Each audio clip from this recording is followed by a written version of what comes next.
Chapter 1. She will be my Luna too. Ivy's POV, or my name is Ivy McKay. I'm 26 years old, Luna of the Wild Wind Pack. And now I'm in my own doorway, listening to my husband fuck his secretary in their marital bed. How generous of me. The floorboards creak under my heels as I shift, my weight clutching a bottle of vintage champagne I'd bought to celebrate our 3rd wedding anniversary. Oh, Jared. Yes, right there. I roll my eyes so hard. 4 years ago, Jared Quill courted me with the persistence everyone in the pack swooned over, his romantic devotion. 3 years ago, we became chosen mates. I gave up my yet-to-be-discovered, fated mate for him. 6 months ago, my father, Alpha Marcus McKay, the man who built Wildwind into the most prosperous pack on the eastern seaboard, died with a rare shifter disease.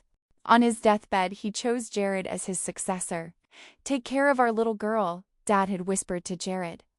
In the 6 months since Jared's ascension to Alpha, he used my family's century-old connections and the reputation my father spent his life building, securing partnerships across the Eastern Werewolf territories.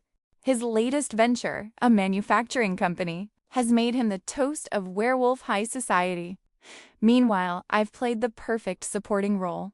The devoted wife, Kate, Jared's mother, suffers from chronic kidney and liver problems. I've spent countless hours and money to find the very special medications that keep her functional. Jared's father, Harold, has a gambling addiction. I've paid off his debts more times than I can count. Then there's Kimmy, Jared's younger brother, whose idea of problem-solving involves his fists and disregard for consequences. I've smoothed over his messes with school administrators all the time. And Rachel, Jared's sister, whose dreams of stardom far exceed her actual talent. I've leveraged my connections in the entertainment industry. Not because they deserved them, but because keeping Jared's family happy was part of my job. Description as the perfect wife. I've been so good at that job, so fucking dedicated. Jared, you're incredible. Tasha pants through the wall. I can't believe how lucky I am. God, I love you. Jared's voice carries through the door, rough with satisfaction. You're so much better than that boring bitch. I've heard enough. I grab the black lace thong that's been discarded carelessly by the door and kick it aside with the toe of my Louboutin. Then I knocked. The sounds from within stop abruptly. Occupied? Jared calls out, his voice slightly strained. I know, I call back sweetly. It's my room, sweetheart. Mind if I come in? There's a moment of frantic whispering, followed by rustling sounds and what I'm pretty sure is Tasha falling off the bed. I didn't wait for permission. Why would I? It's my house. The door swings open. Jared sits in the center of our king-sized bed, the sheets pulled strategically across his lap. Tasha has wrapped herself in my favorite cashmere throw. Well, I say this is awkward. Tasha lets out a theatrical gasp and clings to Jared. Ivy, we did this. This isn't. No manners, shrew, he snarls. You should have knocked. Knock, I repeat, raising an eyebrow. In my own bedroom? Fine, he says. You want to do this now? Let's do this now. He straightens. Tasha is my true mate, Ivy. My real partner. She understands me in ways you never could. Does she? I ask mildly. How wonderful for you both. My lack of dramatics seems to throw him off balance. She's capable, ambitious, intelligent. Do you know she's the one who secured the Silver Fang Holdings partnership? I glance at Tasha, who preens under the praise. Impressive, I say. So let me understand this correctly. You believe that Silver Fang Holdings, one of the most powerful corporations in the supernatural world, decided to partner with Wildwind because of Tashel? Obviously, Jared says. What else would it be? A housewife like you? All the effort I put in over the past 3 years was just seen as that of a housewife in his eyes. Jared's tone softened slightly. Don't worry, I'm not going to divorce you. You can still be Luna. After all, my mom, dad, and siblings love your cooking. But Tasha, she will be my Luna too. Tasha looked deeply moved when Jared said this. Jared's family had always been the most common of werewolves. Since I'd been with Jared, I'd provided them with the best opportunities and resources. Jared had taken it all for granted. To him, my years of sacrifice and dedication were just ... expected. Part of what a good little housewife should do, Jared continued. A werewolf is outstanding, as me couldn't possibly have just one mate. It's only natural that someone of my caliber would attract multiple partners. I didn't respond. I just stared at him coldly. Seeing my lack of reaction, Jared's expression grew even uglier. His jaw tightened. If it wasn't for me, would your father have been so relieved before he died? He knew you'd be taken care of, that you'd have a strong alpha to protect you. He could rest in peace knowing his precious daughter wouldn't be alone. When he mentioned my father, the chill inside me intensified, spreading through my chest like ice water in my veins. My father had believed that Jared was a good young man, devoted, loyal, worthy of both his daughter and his legacy. It turns out that Jared's cooperation and obedience in front of my father had all been a carefully constructed performance, a mask worn to hide his true ambitions. My father had died believing in a lie. Jared's eyes narrowed as he studied my face. What's that look in your eyes? Eventually, I just smiled. I didn't think my husband would be this kind of person. Jared's voice took on a warning tone. And don't get any ideas about doing anything malicious to Tasha. She's under my protection now, and I won't tolerate any petty female jealousy. I sneered, the expression feeling foreign on my face, but somehow perfectly appropriate. A new plan began to form in my mind. It was time to take back everything that was mine. Chapter 2. I said, "Get out of my house." I usually have faith in human nature, and I usually don't imagine people to be worse than they actually are. But when Jared told me to leave the room and closed the door behind me, and then his and Tasha's lewd voices came through the walls again, I was truly struck by the fact that people can be more shameless than one could ever imagine.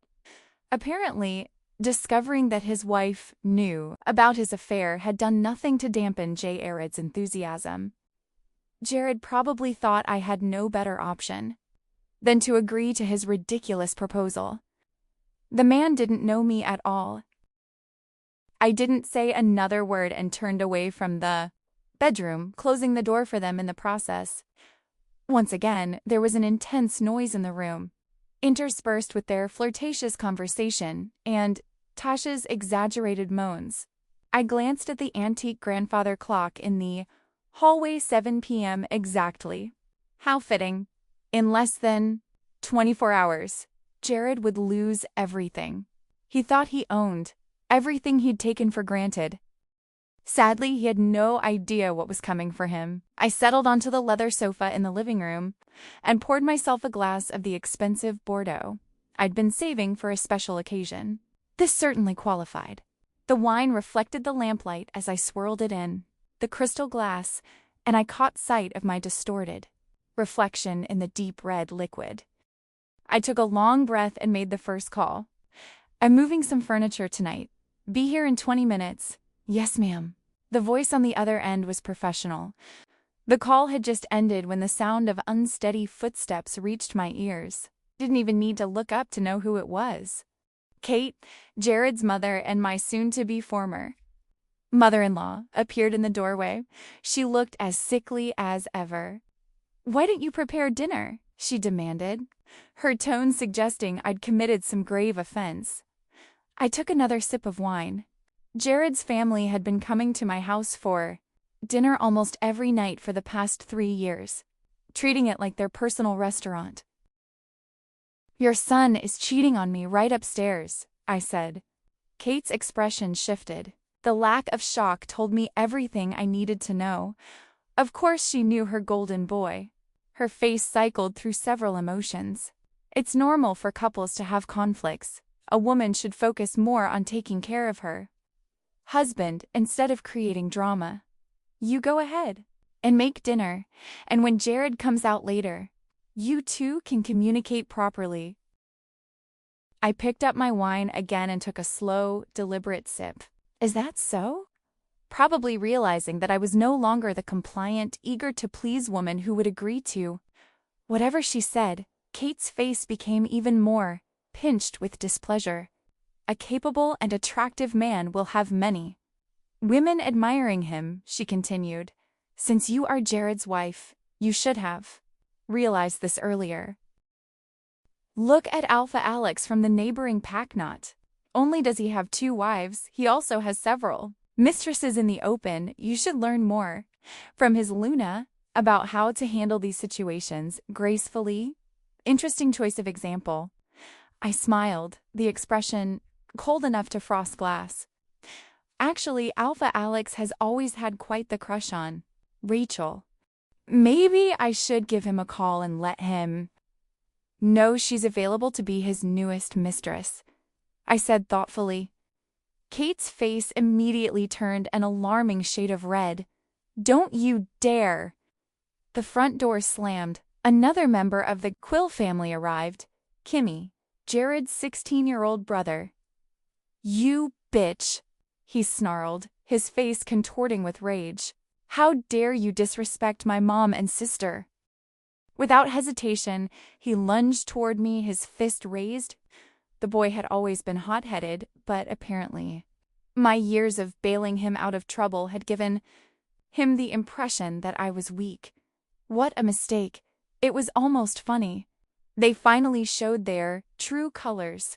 No more pretense, no more fake gratitude, no more careful politeness. My father was dead, Jared was Alpha, and they really thought it was all theirs now. Time to remind them exactly who they were dealing with. I rose from the sofa in one fluid motion, my wolf's instincts taking over. Before Kimmy could complete his swing, I caught his wrist and twisted, using his own momentum to send him crashing to the floor. The sound of his body hitting the hardwood was deeply satisfying.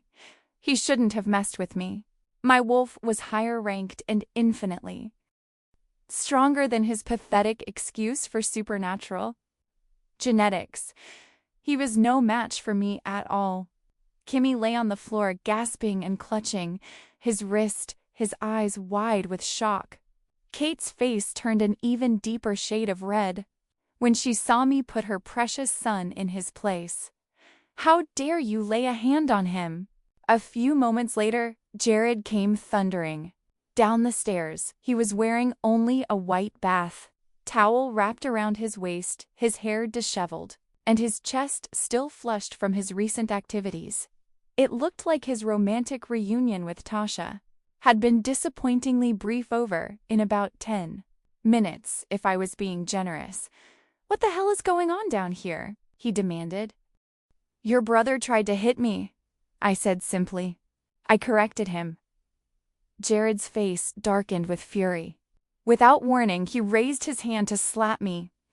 I reacted faster than he did, grabbing my wine glass and flinging the contents directly into his face. The deep red Bordeaux splashed across his chest and dripped down onto the pristine white towel, staining it like blood. Oops, I said. Jared stood there dripping, his mouth agape, looking like he couldn't quite process what had just happened. That's when I heard it knock at the front door. Right on time, I smiled. Ah, that would be for me. Walking past Jared's wine-soaked form, I opened the door to reveal exactly who I'd been expecting.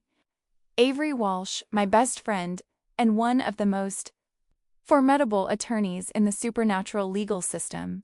Looks like I got here just in time, she said, stepping into the foyer with her briefcase and a satisfied expression.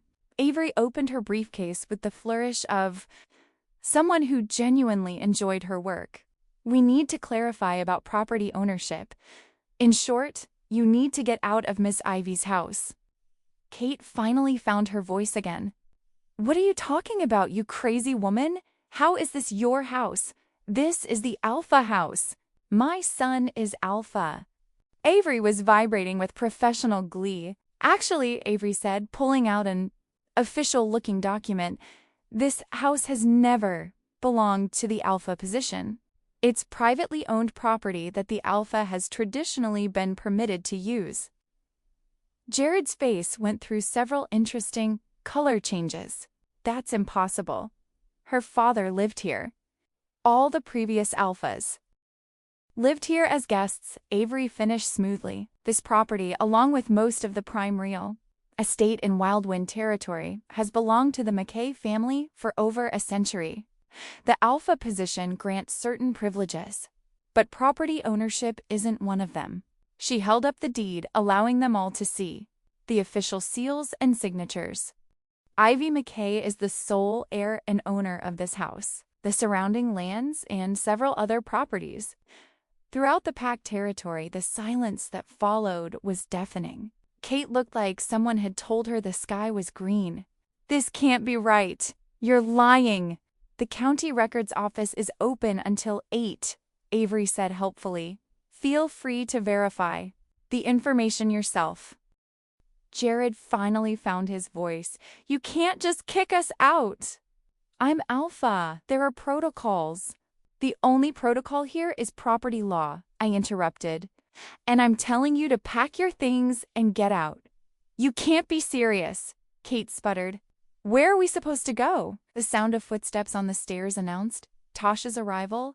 What's happening? She asked. We're leaving, Jared said through gritted teeth. Leaving? Tasha's voice climbed an octave. Yes, you're all leaving. Now, I said pleasantly. This is insane.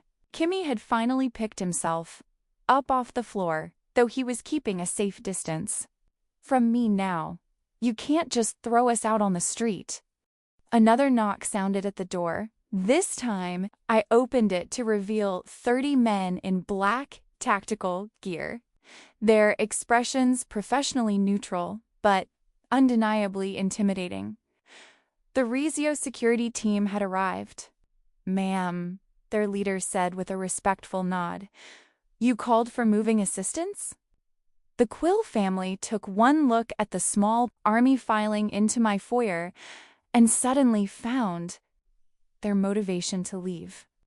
Jarrett paused at the door, turning back to face me with what I supposed was meant to be his most intimidating Alpha glare. You think you've won something here? But you're forgetting something important. I'm still Alpha. I'm about to attend the Northern Werewolf Convention, and when I do, I'm going to be chosen as the regional Alpha-in-Chief. When that happens, you'll be begging me to take you back. I smiled. Will I? If you get down on your knees, right? Now and apologize. If you serve us all properly and show the respect I deserve, I might consider letting tonight slide, he continued. Oh, Jared, you still don't understand, do you? Understand what? I'm not trying to avoid a divorce, I explained patiently. I'm counting on it. Chapter 3. I want a divorce. Ma'am, the team leader approached me. What would you like us to do with these items? Avery looked up. Are you planning to give these to Jared? It might be seen as a goodwill gesture in court. I laughed. Give them away? These were bought with my money, purchased for my household. Why would I give them? Letting them use my things for 3 years didn't suddenly make those items theirs. I'd rather set them on fire than hand them over. I continued. In fact, that's not a bad idea.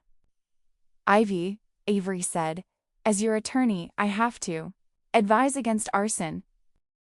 I turned to the security team. Gentlemen, if any of these items are things you want, please Feel free to take them for free. Whatever's left over, please take to the dump for me. Are you really going to divorce him? Avery asked. Divorce lawsuits involving alphas aren't easy, and he'll fight dirty. I smiled. I'm just trying to increase your performance. Metrics. Think about it. Help me win this divorce case. And in the future, all the werewolf female nobles who are dissatisfied with their marriages will come to you for their divorce proceedings. Isn't that good for business? You make a compelling argument, she admitted. She did love a challenge, especially one that came with excellent referrals and substantial fees. I want a divorce in the fastest way possible. I need to get Jared completely out of the pack and expose him as the party at fault in this marriage. Money is no object. Consider this your chance to write your own fee structure, I said. Avery was so pleased with this arrangement that she immediately shifted into her intense work mode. I topped off my wine glass and decided a hot shower was in order. Despite everything that had happened tonight, I realized I didn't feel sad. The whole situation just felt ridiculous and absurd. Kindness and love weren't always good things when you gave them to people who didn't appreciate them. I just hadn't realized it would cost me so much to learn this lesson. I started making phone calls. Each one was brief. I was simply informing my various business partners and associates that it time to end any cooperation with Jared. The calls were remarkably easy to make. I missed my dad. He died believing he was, leaving me in good hands, thinking that Jared would protect and cherish me the way he'd cherished my mother. Mom had been Dad's fated mate, and he'd loved her with every fiber of his being. When she died 10 years ago in a car accident, something fundamental had broken in him. He'd become the saddest man in the world, throwing himself into work. Dad had poured all his energy into building the pack. He'd done an incredible job. Wildwind had become one of the most prosperous and stable packs on the eastern seaboard. But 3 years ago, Dad had been suddenly stricken with a rare shifter disease that couldn't be cured. He'd wanted me to find a partner before he died. He couldn't bear the thought of me being completely alone in the world. Jared had been courting me persistently for over a year at that point, so I'd agreed to give him a chance. Dad had admired Jared's apparent devotion and work ethic. He'd initially wanted to establish a system where I could inherit the alpha position directly. After all, I was his daughter and heir, and I'd been learning pack management at his side since childhood. But the traditional council members had balked at the idea of a female alpha. In the end, he'd compromised. Jared would become alpha. Jared had promised. He'd held Dad's hand and sworn he would love, protect, and cherish me for the rest of our lives. That's bullshit. My phone buzzed with an incoming call, interrupting my increasingly dark thoughts. Lila, Ivy darling, how's the evening? Lila was a mutual friend of Avery's and mine, though she'd left Wildwind years ago to pursue better opportunities in the Western Territories. Now, she was one of the most well-known and respected news presenters in the entire werewolf community. Well, I caught Jared cheating on me with his secretary tonight. There was a moment of silence on the other end. Then, Lila's laughter filled the phone. I've been waiting for this call for 3 years. Don't worry, everything is arranged. Lila, you're terrifying and I love you for it. We talked for another few minutes. I finished my wine and headed upstairs for that long overdue shower. Something seemed missing tonight. The house felt too quiet. The silence pressed against my eardrums, like cotton making every small sound, the tick of the grandfather clock, the hum of the refrigerator. The distant rumble of traffic seemed amplified and hollow. I needed to get out. I needed to do something else. I walked into the master bedrooms. Massive walk-in closet, my bare feet silent on the plush carpet. The space was larger than most people's. Bedrooms, with custom-built wardrobes lining, 3 walls, and a crystal chandelier casting warm light over everything. Half the closet was filled with Jared's expensive suits and casual wear. The other half held my carefully curated collection of appropriate clothing. Conservative dresses in muted colors, modest necklines, hemlines that fell demurely below the knee, cardigans and blazers that covered my arms, shoes with sensible heels that wouldn't make me taller than my husband. I started pulling them out by the armful. The navy dress I'd worn to the spring pack meeting, too boring. Into the pile it went. The beige ensemble from last month's charity luncheon, absolutely hideous. Gone. The powder blue suit that made me look like someone's grandmother, burn it. Dress after dress joined the growing mountain. On the closet floor, at the very back of the closet, behind a wall of boring blazers, I found what I was looking for. The dress hung there like a sleeping memory, still in its garment bag where I'd hidden it 3 years ago.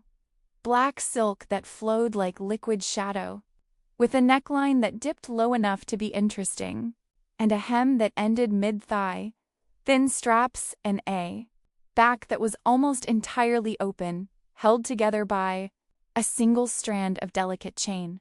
I'd bought it for a gallery opening in the city, back when I was still myself, back when I wore what I wanted and didn't ask permission.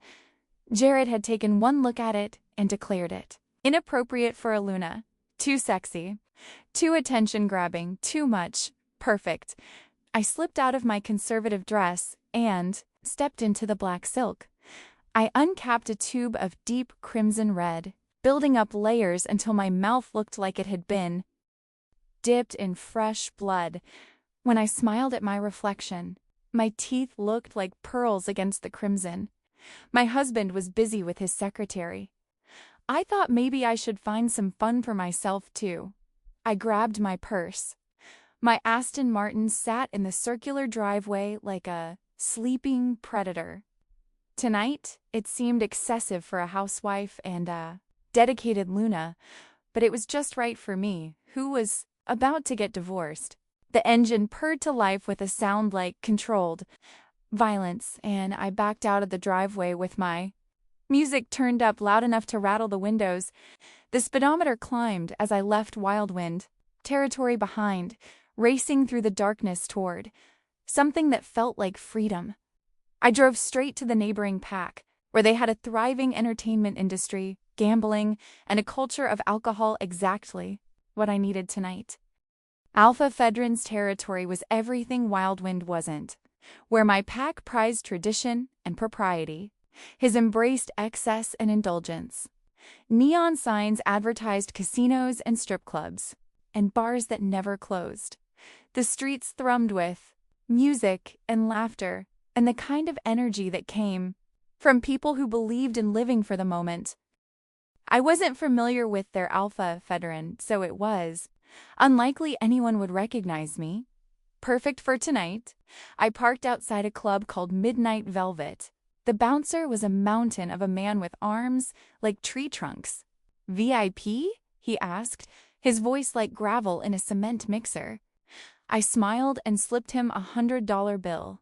Please. He pocketed the money and unhooked the velvet rope. Enjoy your evening, miss.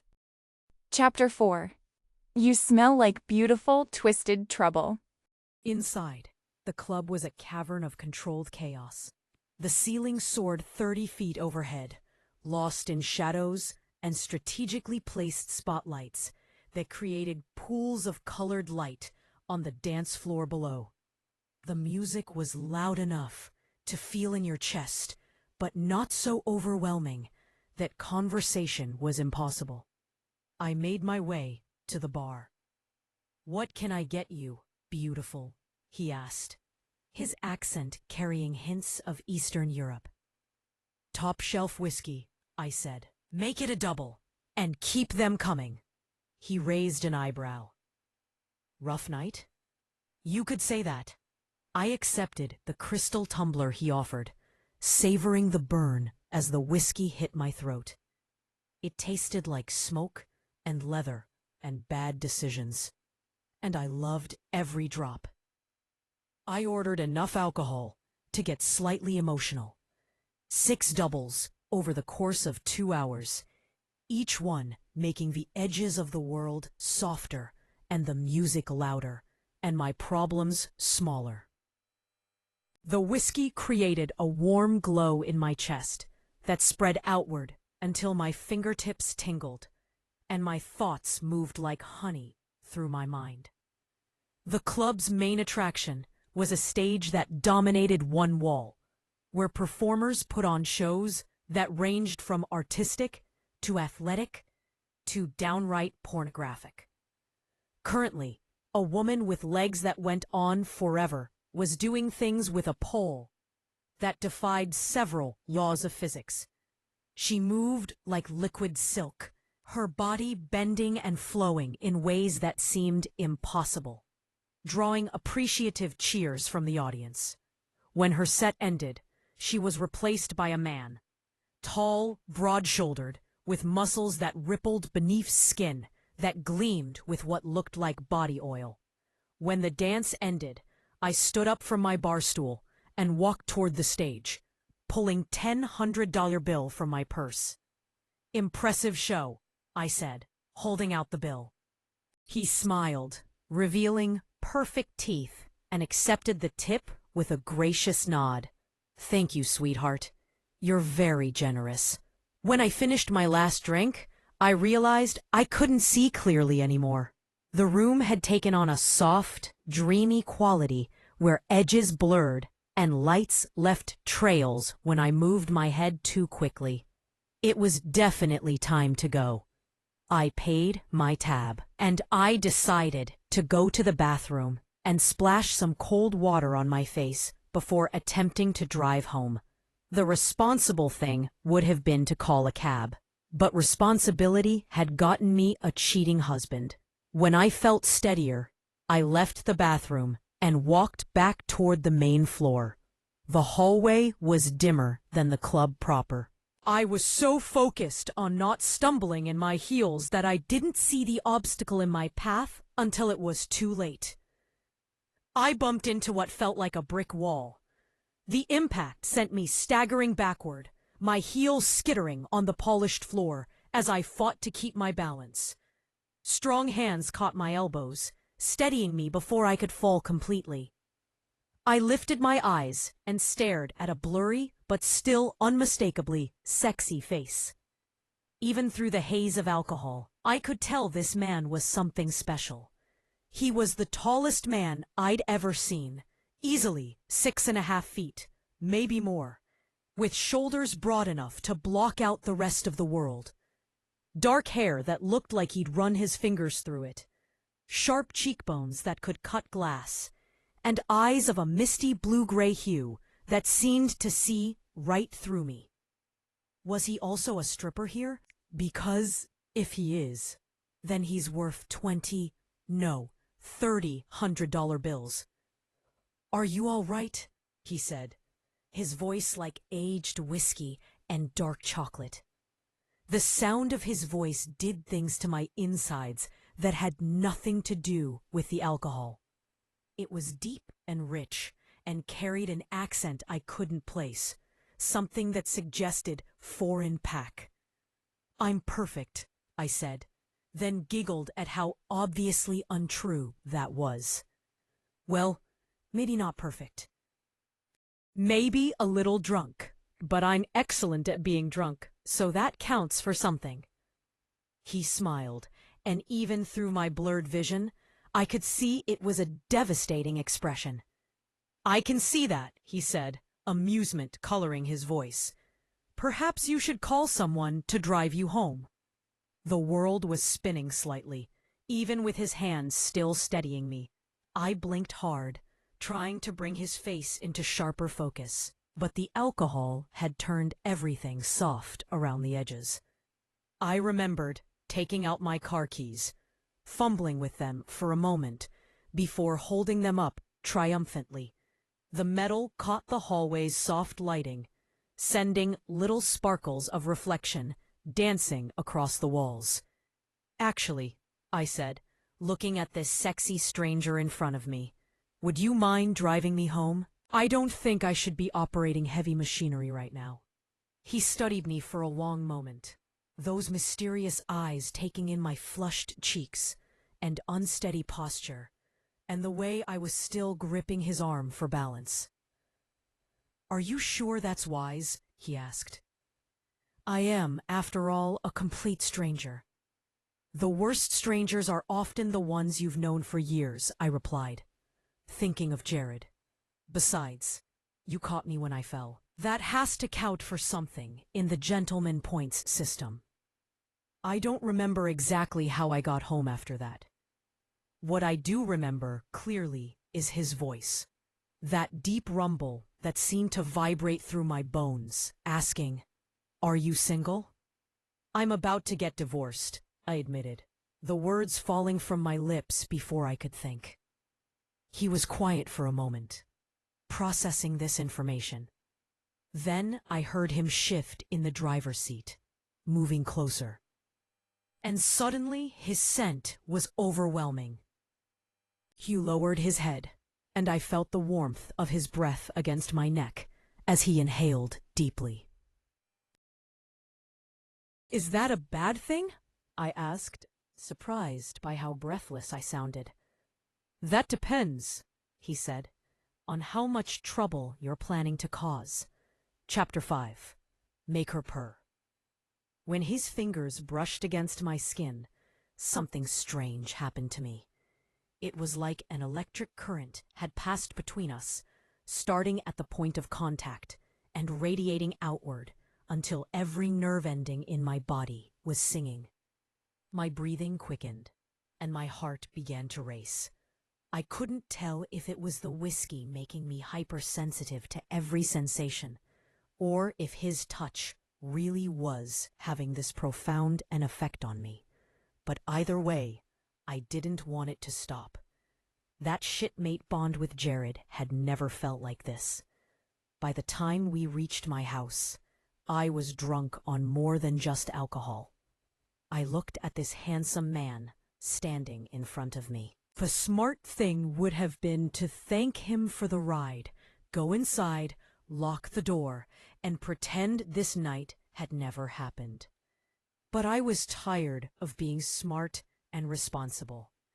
I was tired of doing the right thing and getting nothing but heartbreak in return. "Now," I said, my voice steadier than I felt, "I'm going upstairs to the bathroom to take off my clothes and have a very long, very hot shower. You can choose to join me, or you can leave." The words hung in the air between us, bold and reckless and completely unlike anything the old Ivy would have said. His eyes darkened, and I saw something predatory flicker across his features. For a moment, he looked less like a gentleman, and more like the dangerous stranger he actually was. It should have scared me. "That's a dangerous invitation to make to a stranger, Ivy," he said. Did he just call my name? Fuck it. Never mind. I must have heard wrong. "Maybe I'm feeling dangerous tonight," I replied, meeting his gaze steadily, despite the alcohol singing in my system. "Maybe I'm tired of being safe and predictable and boring." He stepped closer, close enough that I could feel the heat radiating from his body, close enough that his scent enveloped me like a living thing.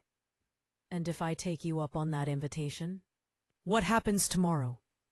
"Tomorrow," I said, reaching up to trace one finger along the sharp line of his jaw. "I start divorce proceedings and reclaim my life. So, tonight is just for me." He caught my hand in his, pressing my palm flat against his cheek. His skin was warm and slightly rough with evening stubble, and the simple contact sent electricity shooting up my arm. "Just for tonight?" he asked. Just for tonight, I confirmed, though something in my chest ached at the words. He smiled then, slow and dangerous and full of promise. Then let's make it count. I turned toward the house. I heard his footsteps following. The front door seemed to take forever to unlock, my fingers trembling slightly as I fumbled with the keys. Whether from alcohol or anticipation, I couldn't tell. When the lock finally clicked open, I pushed inside and felt him follow, his presence filling the space behind me like heat from a fire. The foyer was dark, except for the moonlight streaming through the tall windows, casting everything in silver and shadow. "Nice place," he murmured. "Very proper." "The bathroom is upstairs," I said. "Lead the way." At the top of the stairs, I turned left toward the master suite, then stopped. The bedroom I'd shared with Jared felt wrong for this. Instead, I led him to the guest suite at the end of the hall. "Second thoughts?" he asked, noticing my hesitation.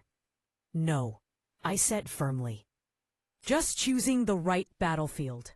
His laughter was low and rich. I pushed open the bathroom door and stepped inside, reaching for the light switch. I looked like a woman on the edge of something dangerous. Behind me, I heard him close the door with a soft click that seemed to echo through my bones. When I turned, he was leaning against it, arms crossed, watching me with an intensity that made my breath catch. "Having second thoughts now?" I asked, echoing his earlier question. "Never," he said. "I'm just enjoying the view." His hands found my waist, making my wolf want to purr. "What's your name?" I asked suddenly, question falling from my lips before I could stop it. He smiled, and I felt his grip on my waist tighten, almost imperceptibly. "You will know it soon," he said finally, "and you're going to be screaming it before the night is over." My head was pounding. "Damn it," I breathed, my voice hoarse. The remnants of alcohol still buzzed in my veins. Where was that man from last night? His scent still lingered on my skin. My body ached in places that reminded me exactly how thorough he'd been. He'd vanished like smoke, leaving no trace except the delicious soreness between my thighs. This must be how Eve felt after biting the apple. I heard vehicles pulling up in my driveway. I glanced out the window to see Jared's rented SUV, followed by what appeared to be a taxi and another sedan. The entire Quill family was apparently about to break, returning for an encore performance. They emerged from their vehicles. Their clothes were wrinkled, their hair disheveled. Kate looked especially haggard.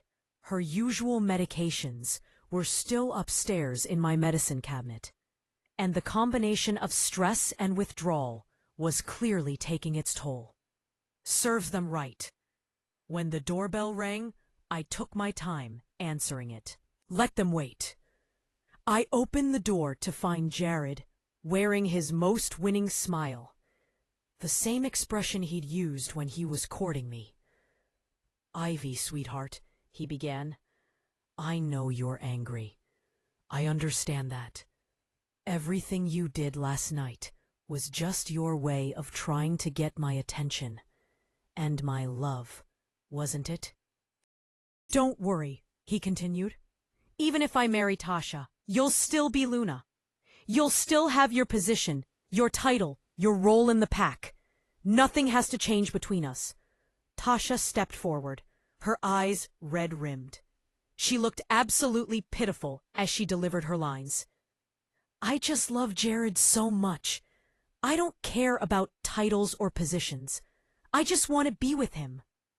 "How touching," I said dryly. "Is that all?" Jared's smile faltered. "The divorce papers will be delivered today," I announced. That's when his mask slipped. "You ungrateful bitch," he snarled. Your parents are dead, and you have no siblings. Who do you think you are to defy your alpha?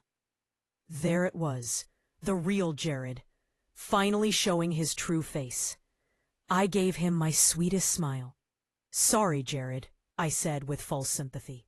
If I'm going to be alpha. Chapter 6. The pack will hear me now. The pack council hall smelled of old oak and cold stone, a place soaked in decades of dominance and judgment.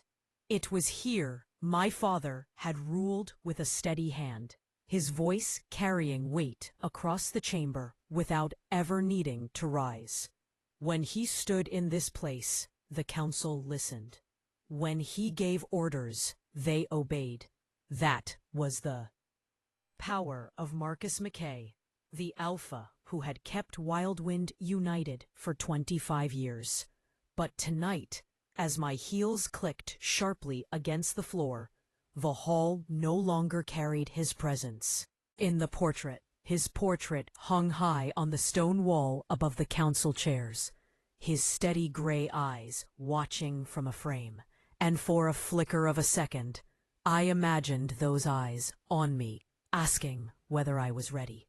I was. Avery walked at my side, her sleek navy suit a mirror of the cool composure I needed to keep. She carried a thick leather folder pressed tight to her chest, my arsenal, the evidence that would turn whispers into fire. The chamber was already full. Elders lined the semicircle of carved oak seats, their robes heavy with insignia stitched in gold. Beta families stood behind them, murmuring in anticipation. The silence that followed my entrance wasn't respect, not yet. It was curiosity, it was doubt. And at the far end of the chamber, in the Alpha's chair, my father's chair, sat Jared Quill. His posture was one of arrogance, his arm draped lazily over the side, as though the seat had been carved for him and not for a man 10 times greater. Tasha was curled beside him, clinging like ivy, choking an ancient tree. She wore a red dress, low cut, as if this were a tavern gathering and not a council tribunal. Her painted lips curved into a smirk when she saw me. Jared's own smirk widened, his eyes glinting with mockery. "Look who crawled out of hiding," he said, his voice carrying across the chamber like a whip. "My dear wife." I forced myself not to flinch, not to give him that power. Avery adjusted her grip on the folder, stepping closer like a shield at my side. I let the silence stretch, let it burn. Then I spoke again. And today, the council will hear exactly why. Then I spoke again. And today, the council will hear exactly why. Oh, Ivy. How? The circus poked. What happened next? What's the council priority? That is how my silence went. You will hear exactly why. Always dramatic. Do you really think the council has time for your little tantrums? Avery moved forward, her heels echoing against the floor, as she placed the folder on the table in front of Elder Rowan, the eldest, and by far the most respected member of the council. "This isn't a tantrum," Avery said crisply. "It's evidence." The words seemed to slice the very air. The chamber went utterly still. Elder Rowan, his hair white as bone and his hands steady despite the weight of age, lifted the folder. The papers whispered as he unfolded them, his sharp eyes flicking across lines of ink. His brows drew together. "Forged contracts," he muttered. He turned another page. "Debts concealed. Diverted pack funds. False land transfers signed in Marcus McKay's name." His voice trembled, not from weakness, but from fury. Gasps rippled across the chamber. A beta to my left cursed under his breath. "Lies!" Jared thundered, rising from the alpha's chair with a snarl. "She fabricates this to humiliate me." Avery's brow arched in cool disdain. "You'll find these documents came straight from the Council's own archives. Unless, of course, you intend to accuse the Council of conspiring with Ivy McKay." The murmurs swelled into outrage. One elder slammed his palm on the table. Another shook his head, muttering that such treachery could never be overlooked. I stepped forward then, my voice cutting through the noise. "My father trusted Jared Quill," I said, my words carrying the weight of memory. "He believed Jared's loyalty.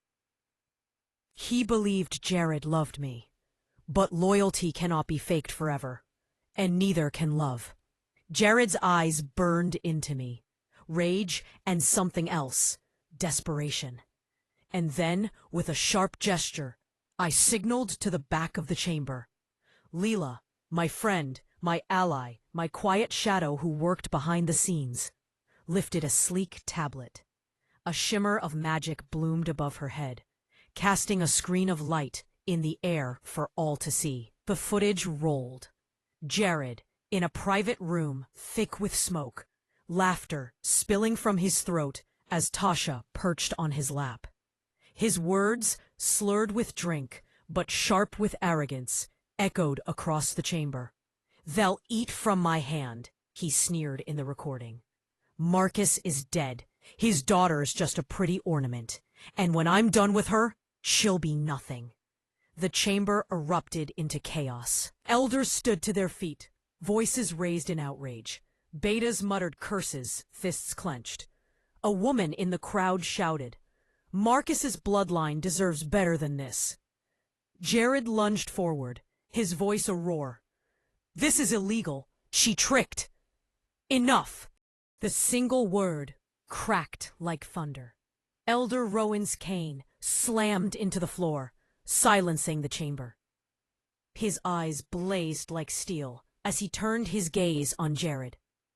"By unanimous decree," Rowan said, his voice heavy with authority, "Jared Quill is hereby stripped of his title. He is no longer Alpha of Wildwind." The words struck like a hammer. Jared roared, his wolf surging beneath his skin, claws piercing through his fingertips as he tried to shift. But before he could complete the change, 3 council enforcers lunged forward. Silver chains flashed in the air, snapping around his wrists and throat. His howl of rage rattled the very windows. "You can't do this to me!" he bellowed, thrashing against the chains. His eyes locked on mine, burning with hate and venom. "This isn't over, Ivy." I stood tall, refusing to look away. For the first time in years, I didn't shrink before his fury. "No, Jared," I said, my voice low, steady, unshakable. "It's over." The enforcers dragged him from the chamber, his curses echoing against the stone, until they faded into silence. And just like that, the hall shifted. Every eye turned to me, not with doubt this time, not with pity, but with something else. Respect. For a moment, I thought I heard my father's voice in the back of my mind. Not words, but approval. I straightened my shoulders, meeting the eyes of every elder, every beta, every pack member in the chamber. Jared Quill was gone, and Ivy McKay had just taken the first step toward the throne. Chapter 7. The Fall of Jared Quill. The sound of Jared's rage still echoed faintly, down the stone corridor, long after the enforcers dragged him away. His roar had been primal, feral, the howl of a wolf stripped of everything that once gave him power. But here, in the sacred chamber of the Pack Council, his voice carried no weight anymore. Silence lingered like smoke after fire. The council members, stared at the heavy oak doors through which Jared had been hauled, as if waiting for him to come storming back. When he didn't, all eyes turned to me. I felt the weight of their gaze, heavy and sharp. Some with curiosity, some with grudging respect, some still with suspicion. I had been Marcus McKay's daughter, Jared Quill's wife, the silent Luna. Now I stood in the vacuum of a fallen alpha's power, my hands still trembling slightly at my sides. Elder Rowan broke the silence first. His cane struck the stone floor once, a thunderclap of authority. "So falls Jared Quill," he declared, his voice ringing through the chamber. "By decree of the council and evidence beyond refute, he is stripped of his title. Wildwind Pack is leaderless, and so we must ask." His gaze shifted to me, gray eyes piercing. "What comes next?" A murmur rippled across the elders' benches. Their questions weren't just for me. They were for each other. Who would lead the pack now? Would a beta step forward? Would the council appoint an interim alpha until a proper challenge could be called? Avery leaned slightly toward me, her voice low. "This is your moment. Don't hesitate." My pulse thundered in my ears, restless, urging me to claim what had always been mine. I stepped forward into the circle of light cast by the council's hearth. The chamber hushed instantly. "I am Ivy McKay," I said, my voice steady, though my hands still burned with adrenaline. "Daughter of Marcus McKay, bloodline heir to Wildwind Pack." The statement rang out like a declaration of war. Gasps fluttered around the room. A few elders frowned. Their two women, eyes sharp. I pressed on, my words cutting clear. I let Jared speak for me, act for me, stand as if his shadow could replace my father's. No more. My father built this pack on honor and strength. Jared drowned it in greed. But his fall will not drag us into ruin. Not while I still draw breath. Rowan's brows lifted, his gaze unreadable. "Do you claim the right of succession?" My wolf surged within me, answering for me before I could even form the words. "Yes, ours. Claim it." "I do," I said, my chin lifting. "By blood and by bond, I claim my right as Alpha of Wildwind." The chamber erupted. Some voices cried support. Others raised objections. Elder Cassian, sharp-eyed and perpetually skeptical, rose from his chair, his long robes brushing the floor. "This is unprecedented," he snapped. "No woman has ever held the Alpha seat without a mate beside her. Tradition dictates. Tradition dictates survival," I cut in, my voice carrying over his. The interruption earned a fresh wave of gasps, but I didn't care. If Marcus McKay's blood isn't enough to lead this pack, then perhaps we've forgotten what true strength looks like. Cassian's lips thinned. "A wolf alone cannot." "Enough!" Rowan's cane struck again, silencing him. The elder turned to me. "The claim has been made. Blood is undeniable, but proof must be shown." A hush fell. Proof. I knew what he meant. Every Alpha candidate had to prove themselves, not just with words or lineage, but with power. Rowan's eyes held mine, steady and testing. "Shift," he commanded. "Show this council the wolf of Marcus McKay's blood." My heart clenched, 1,000 doubts crashing at once. I hadn't shifted fully in years, not since Jared began chipping at me with his scorn. He used to mock the hesitation in my change, call my wolf weak, tell me I was unworthy of my father's legacy. The memory scraped like broken glass across my ribs. But my wolf was awake now. She wasn't weak. She was furious. I stepped into the center of the chamber. The firelight painted my skin in molten gold. Closing my eyes, I reached inward, deeper, deeper, to the silver thread that pulsed between my soul and hers. She surged forward instantly, like a dam breaking. Power cracked through me, my body trembling as bones shifted and fur erupted across my skin. The sound echoed like thunder, snapping the silence. When the transformation finished, the chamber gasped. I stood on 4 paws, my fur a silver white streaked with midnight at the tips. My father's wolf had been pure silver, regal, untouchable. Mine bore the same gleam, but tempered by shadows, as though moonlight and night had fused into one. My eyes glowed an otherworldly amber, sharp and unyielding.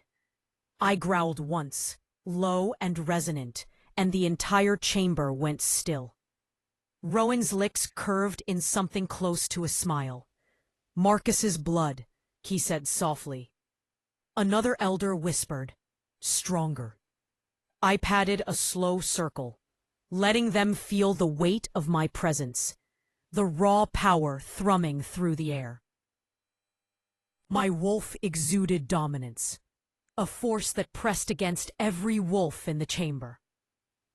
Betas lowered their gazes instinctively. Even the skeptical Cassian shifted uncomfortably in his seat. With a final snap of bone and breath, I shifted back to my human form. My clothes reformed around me, clinging to sweat-damp skin. My chest heaved, my pulse racing, but I stood tall. "My father's legacy lives in me," I said, my voice steady. "I am not Jared's ornament. I am not his shadow.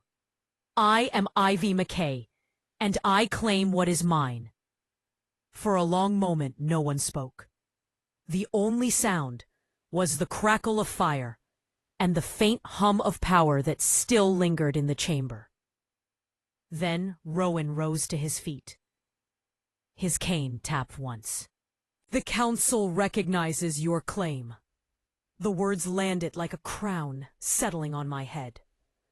Shock and whispers rippled through the chamber, but none dared openly challenge it now. The proof had been undeniable. Cassian's scowl deepened, but even he said nothing further. Rowan turned his gaze across the chamber, voice carrying to every corner. "Let it be known from this day, Jared Quill is fallen." And for the first time in years, I had risen. Chapter 8. A Queen's Claim. The night air tasted of iron and smoke. By the time I stepped out of the council chamber, the courtyard beyond was already alive with noise. Word traveled fast in Wildwind, faster than fire, faster than blood. Jared had been dragged away, spitting fury, and by now, every wolf in the pack knew something had broken inside the council hall. They gathered in the courtyard in thick clusters, their voices colliding into a roar of confusion. Betas snapped at subordinates for answers they didn't have. Gammas pressed forward, demanding clarity. Omegas clung to each other, wide-eyed, their fear rising like mist into the moonlit night. And in the center of it all, I stood on the council steps, with Elder Rowan at my side. The hush that fell was instant, sharp as a blade. For years, I had stood in Jared's shadow, his Luna by name only, a silent figure at his side. They knew my face, but not my voice. They had forgotten I carried Marcus McKay's blood in my veins. Some had never believed it mattered. Now all eyes turned to me. Rowan's cane tapped against the stone, once, summoning attention. His voice boomed, calm but commanding. "Hear me, Wild Wind. Tonight your alpha fell."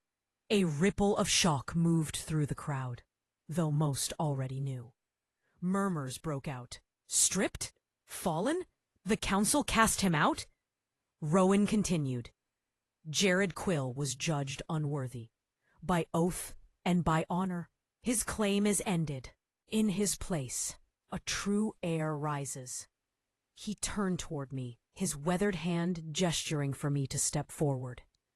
Blood of Marcus McKay, chosen of the moon, Ivy McKay, your alpha. The silence was deafening. Then, like a crack splitting ice, laughter broke the stillness. From the front row, Beta Lorne barked a bitter chuckle, his shoulders shaking. Her, the Luna who never spoke a word against her husband, the woman who let Jared bleed this pack dry while she hid in her chambers? Her? Several wolves growled their agreement. A few even shouted protests. A female alpha? Against tradition? Where is her mate? The pack needs strength, not... The words cut like knives, but I didn't flinch. My wolf pressed against my skin, demanding I stop hiding. She had waited long enough. I took a slow breath, my gaze sweeping across the crowd. Dozens of faces stared back at me, some hostile, some uncertain, some quietly hopeful. They needed proof, not Rowan's words, not Marcus's name, mine. So I gave it to them.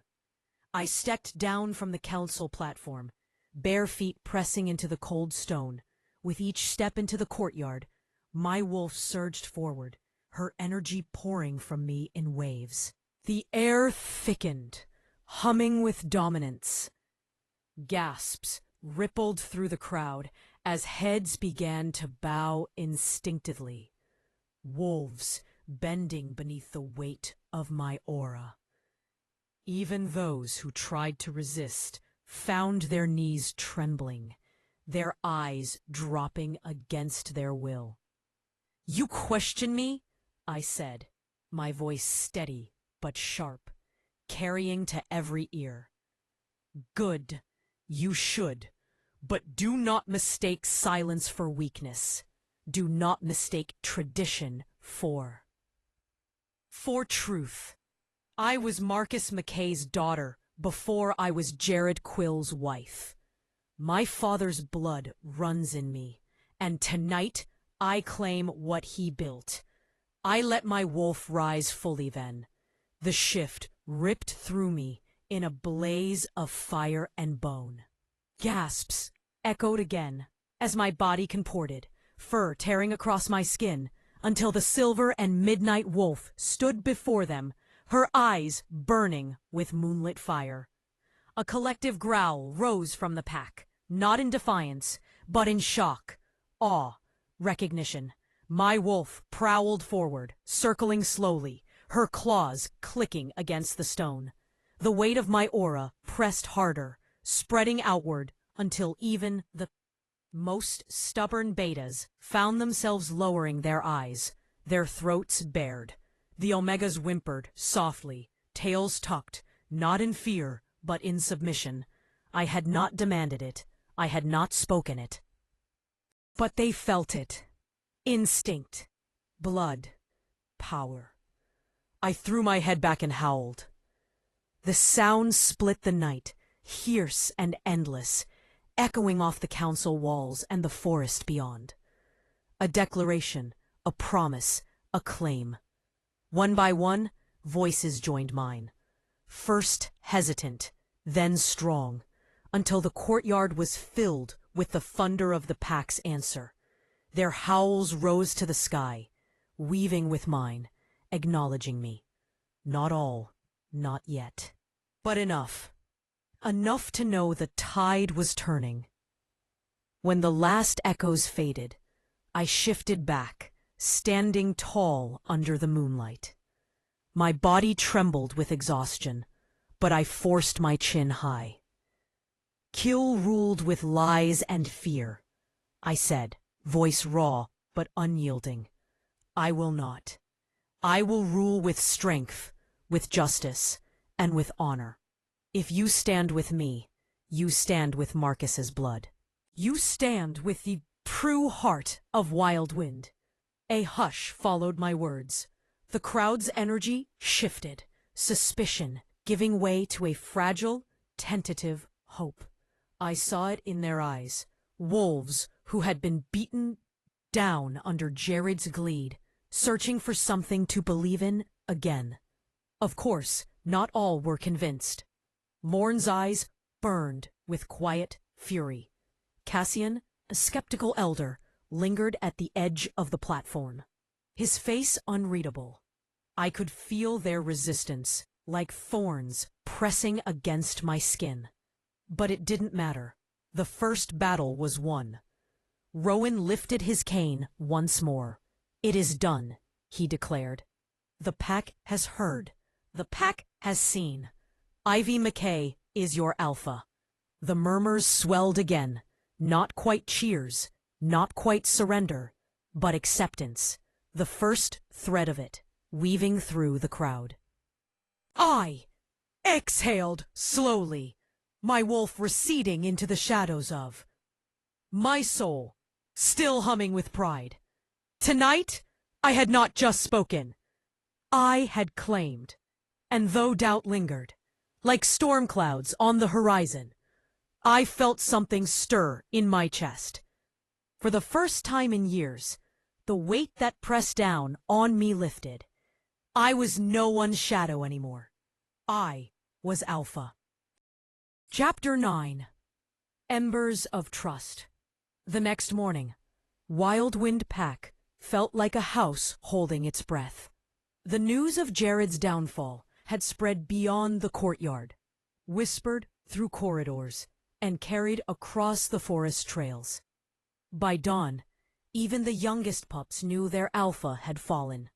Some spoke the words with fear, others with cautious relief. And then there was me, Alpha Ivy.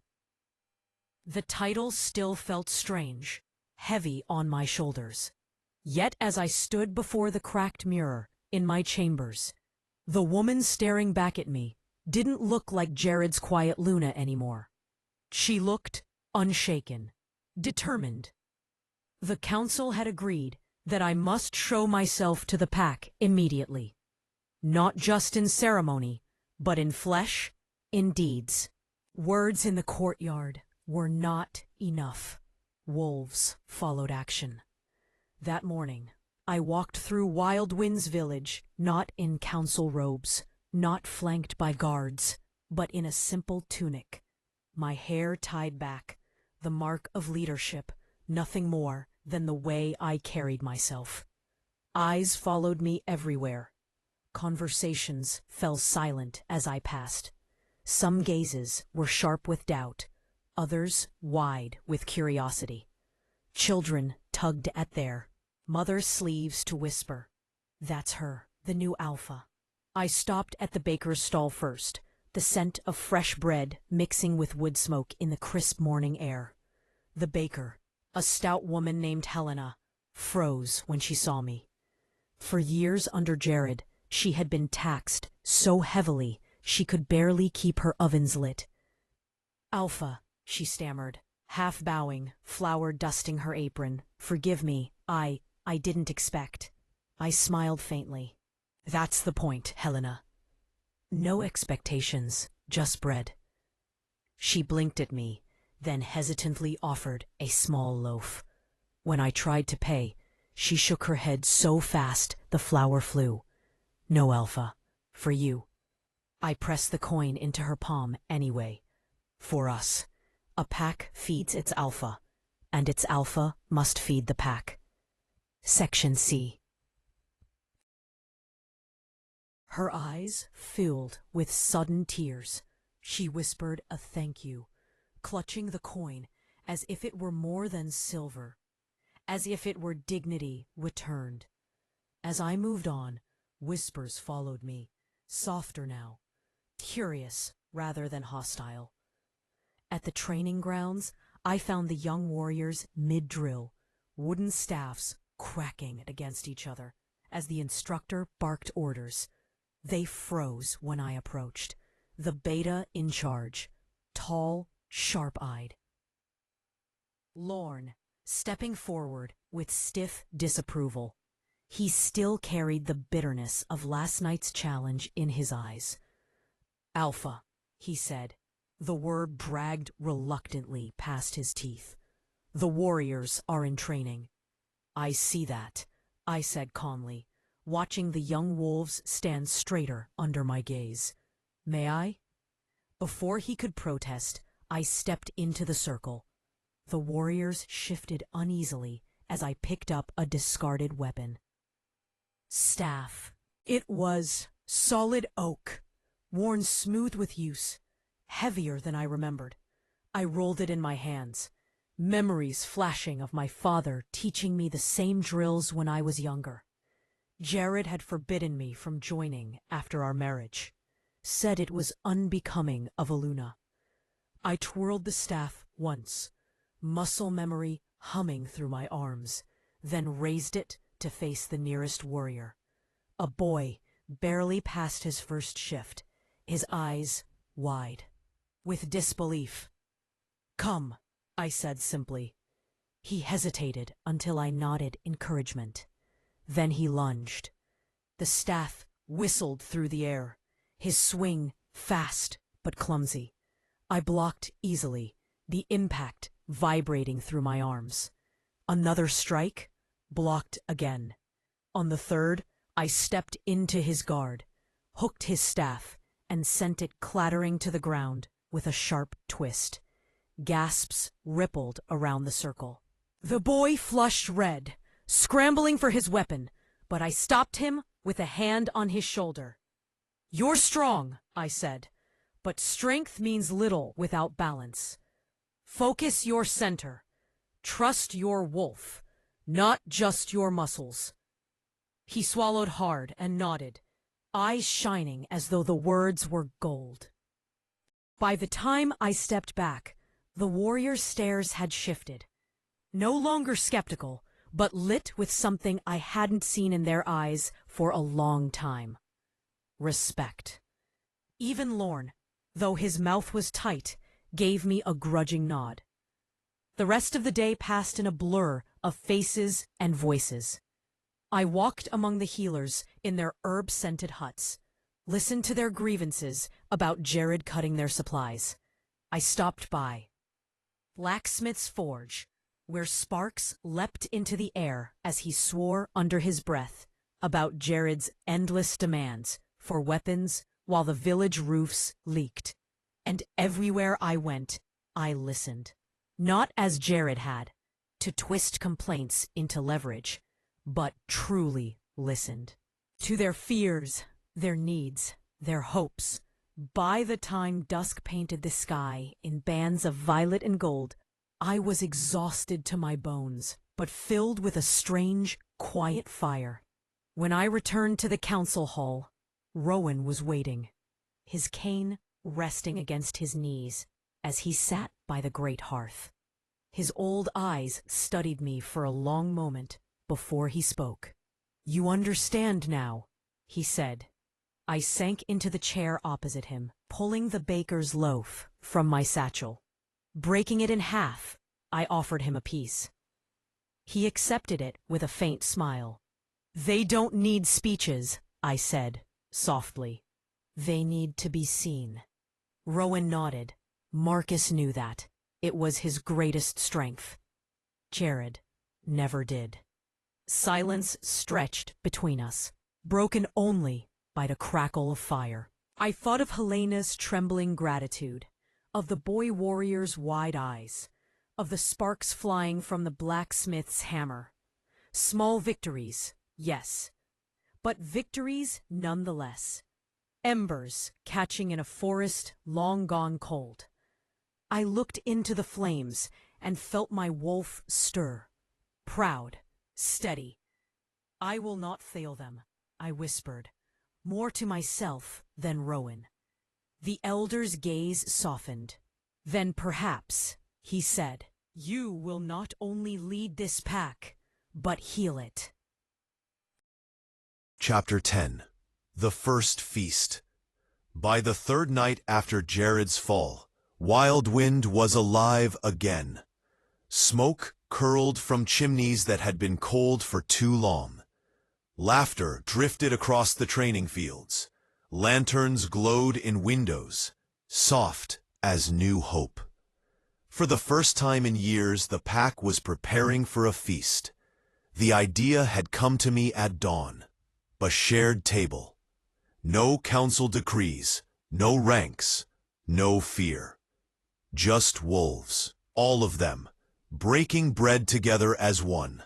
When I announced it, the council looked at me as if I'd gone mad. They need order, Cassian had warned. Feasts breed chaos. But I only smiled. Then let it be a beautiful one. Now, standing in the great hall that night, I realized how right it felt. The long tables, scrubbed clean and lined with candles, stretched from wall to wall. The smell of roasted meat, herbs, and baked bread filled the air, thick with the kind of warmth that went deeper than hunger. The pack came hesitantly at first, betas in stiff coats, omegas in threadbare dresses, pups clinging to their mother's skirts. But as the music started, a simple drumbeat, a flute's haunting rise, the tension began to melt. I sat at the head table, not on the dais where Jared once loomed, but among them. When Helena, the baker, tried to bow before serving me bread, I shook my head and motioned for her to sit. Her eyes widened.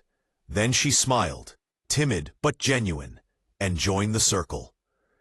The clatter of dishes, the low hum of voices, it all swelled until it became something more. Community. I raised my glass. The chatter faded. To Wild Wind, I said. To the pack my father built. And to the one we'll build again, together. 100 glasses lifted in answer. 100 voices echoed the name of our home. To Wild Wind. The hall erupted in cheers. The sound rolled through me like thunder, warm and fierce. As the feast continued, I moved from table to table, greeting wolves by name when I could remember, learning when I could not. An omega named Marin pressed a bowl of stew into my hands, insisting I eat. A group of warriors asked me to judge their arm wrestling contest, and laughed when I cheated outrageously, pressing both their arms down with ease. Even Lorne cracked a smile when I caught him mid-toast. Careful, I teased, raising a brow. If you keep smiling like that, they'll think you actually like me. His grin faded almost instantly, but not before I saw the flicker of amusement there. Don't push your luck, Alpha, he muttered, but his tone had softened. By the time the moon rose high, the music had changed, faster, wilder. Wolves danced barefoot, twirling and laughing, the floor trembling beneath the rhythm. The children darted between legs, chasing each other's shadows. The elders clapped along, smiling as though they hadn't in years.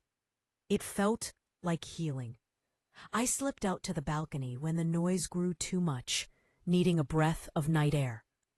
The forest stretched before me, dark and vast, the stars trembling like silver dust through the canopy. I thought of my father, of the stories he used to tell about unity and pride, of the nights he would gather the pack under the moon and remind them that a wolf was never alone.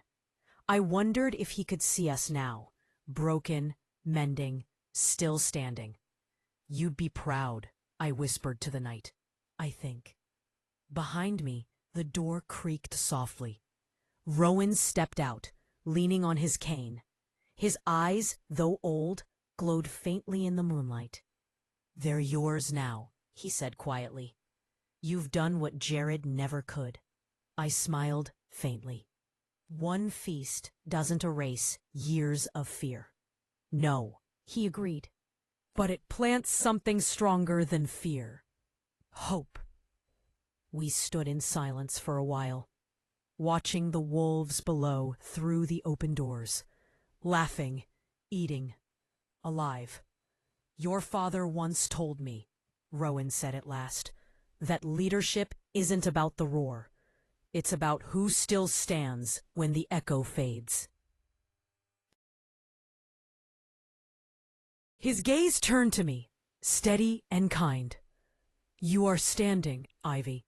Let that be enough for tonight." I nodded, swallowing against the lump in my throat. When I finally returned to the hall, the pack greeted me with cheers. Someone thrust a glass of honey wine into my hand. A pup climbed into my lap, sticky fingers clutching my braid, and for the first time since my father's death, I laughed, truly laughed. The sound startled me. It felt foreign, like a song I hadn't sung in years.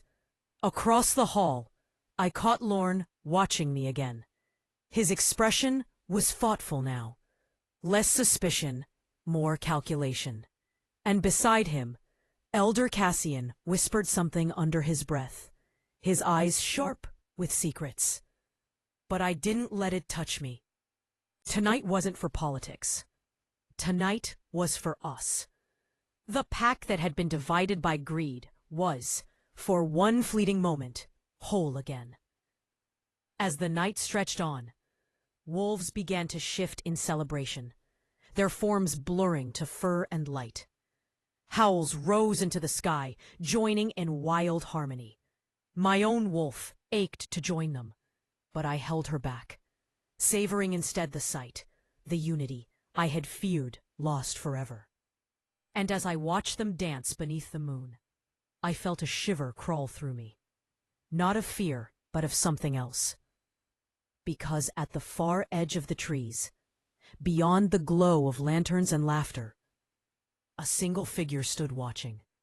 Tall, still, cloaked in the silver of the moonlight. Our eyes met across the distance. For an instant, my wolf went still, her breath catching like a held note.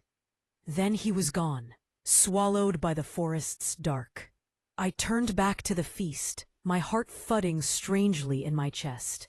Tomorrow, I would ask Rowan who that stranger was. But for tonight, I let the music carry me back into the warmth. I was Alpha. I was theirs. And for the first time, I wasn't alone.